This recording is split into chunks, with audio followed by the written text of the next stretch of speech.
از دعوتگرای عزیز ما هستن نمیدانن. خیلی به سادگی حکم کفر کسی را صادر میکنیم، خیلی به راحتی قضاوت بیجا میکنیم. تو جهنمی هستی و تو بهشتی هستی و تو فلان هستی و فلان هستی. بیاییم شیبه و روش دعوت رسول الله صلی الله علیه وسلم را بدانیم. از تشددگرایی به افراطگرایی در دعوت منع شدیم. چند نوعی افراط در دعوت وجود داره. یکی زیاد زیاد زیاد زیاد صحبت کردن، جایی که لازم از 5 دقیقه گپ زنی میبینی که 5 ساعت در اونجا گپ میزنن. این لازم نیست، درست نیست. شما تمام خطبه های رسول الله صلی الله علیه وسلم رو بخوانید ببینید، بسیار کوتاه، بسیار جامع. همون طولانی ترین خطبه پیامبر صلی الله علیه وسلم اگر بخوانی 15 دقیقه نمیشه، طولانی ترینش. از من گرفته تا دیگران افراط میکنیم. متاسفانه. یا در بخش دیگر دعوت رو ببینید که آنقدر صریح سر مردم به اصطلاح حمله میکنیم، یک نفر در جمع میبینی بیابش میکنیم، در حالی که رسول الله صلی الله علیه وسلم وقتی یک کسی یک اشتباهی میکرد پیامبر او را مورد مخاطب صریح قرار نمیداد. ما بال قوم یفعلون کذا و کذا، در منبر استاد میشد میگفت مردم به چی شده چنین کارهایی را انجام میدن.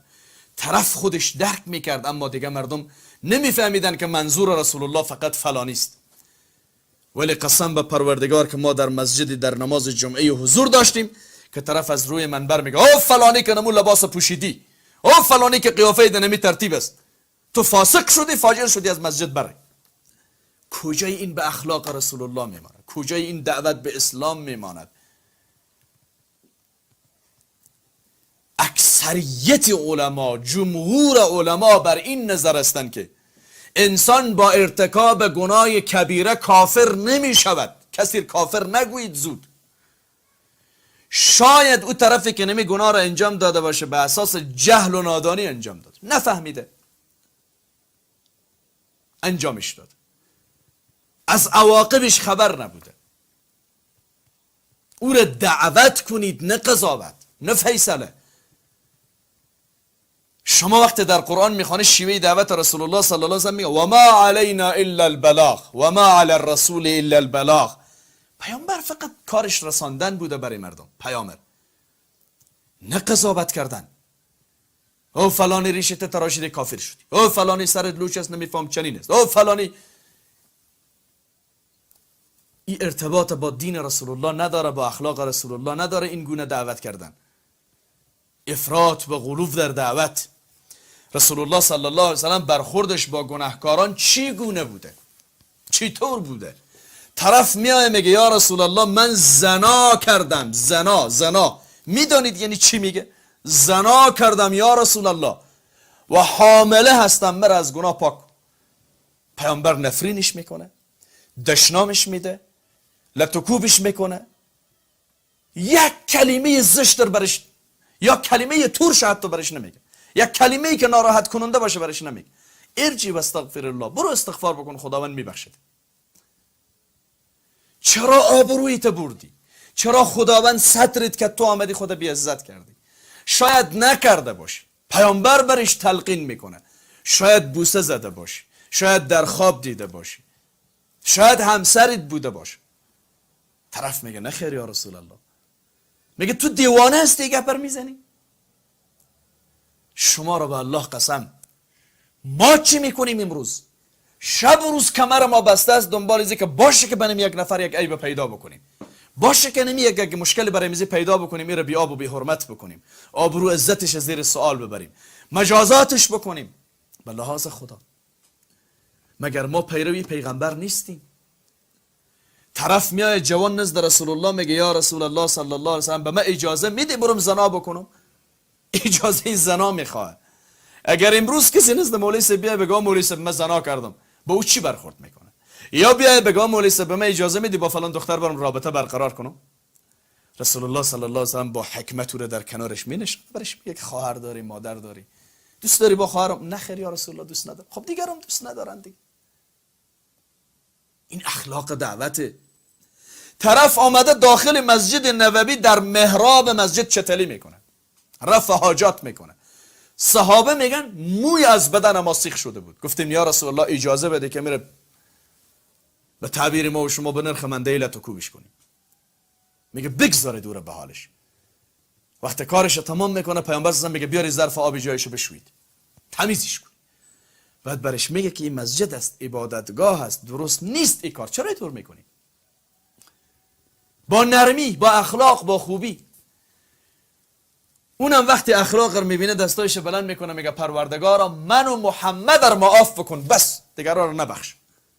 چون از برخورد دیگران میفهمن که ناراحت است. این از شیوه دعوت. نباید افراطگرایی بکنیم، نباید در مورد مردم قضاوت بکنیم. او فلانی تو جهنمیستی و تو بهشتیستی و تو فلان کافر استی و این فاسق است و فاجر است. جهنمی بودن و بهشتی بودن انسان ها به ما معلوم نیست.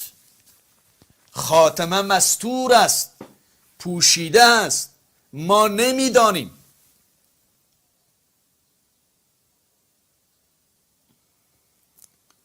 چقدر انسان ها را تکفیر کردیم و گفتیم این کافر است بنا به این دلیل و این کافر است و مشرک است و این مرتد است و این واجب القتل است و چقدر خون ها را به ناحق ریختاندیم با این فتواهای بیجا. اونم نامش گذاشتیم دعوت.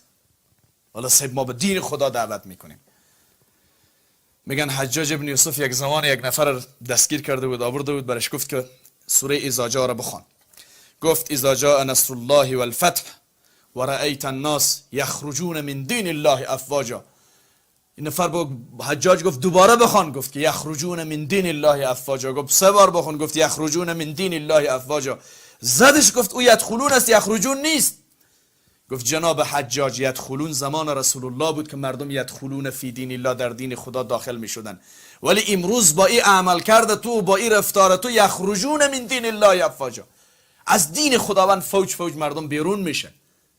با این عمل کردید مردم از دین متنفر میشه. قسم به پروردگار که به عمل کرد و شیوه دعوت بسیار از ماهایی که به نام دین، به نام اسلام، به نام قرآن دعوت میدیم مردم از دین متنفر میشن. یک عده قصه های خرافاتی و چتیاتی که اصلا نه به عقل سازگاره نه به منطق سازگاره میبینی از محراب و از منبر برای مردم گفته روان است. خب نمیفهمه، نمیدانه بیچاره. یک عده دیگر ببینید که از نام دین سوء استفاده کرده، هزارها جوان ما را کافر و مشرک و فاسق و بیدین گفته روان است، از دین کشیده بیرونشان میکنه. یک عده رو ببینید صاحب که حکم صادر میکنه فلانی رو بزن مرتد است، برو بکش خونش بریزم. یعنی با این گونه شیوه دعوت ما میتوانیم اسلام رشد بدیم؟ در حالی که رسول ما صلی الله علیه و سلم یک صحابه را به عنوان امام انتخاب کرده، در جایی رفته نماز طولانی خوانده، مردم همش شکایت کرد که یا رسول الله نمی آدم نماز بسیار طولانی میخوانه. حضرت معاذ پیامبر رو درخواست میکنه، میگه افتان انت یا معاذ، تو فتنه گری میکنی معاذ؟ مردم رو در فتنه میاندازی با این قسم نماز خواندنید؟ برو در نماز سبح اسم ربک الاعلی را بخوان، اقرا باسم ربک الذی را بخوان، و الضحی و اللیل، سوره های کوتاه‌تری رو بخوان به مردم به نماز. تو به جایزه که برای مردم آسان بگیری، مردم به دین خدا دعوت بکنی، اینها را از دین متنفر میسازی. هر عملی که سببی تنفر مردم از دین بشه، ولو تحت عنوان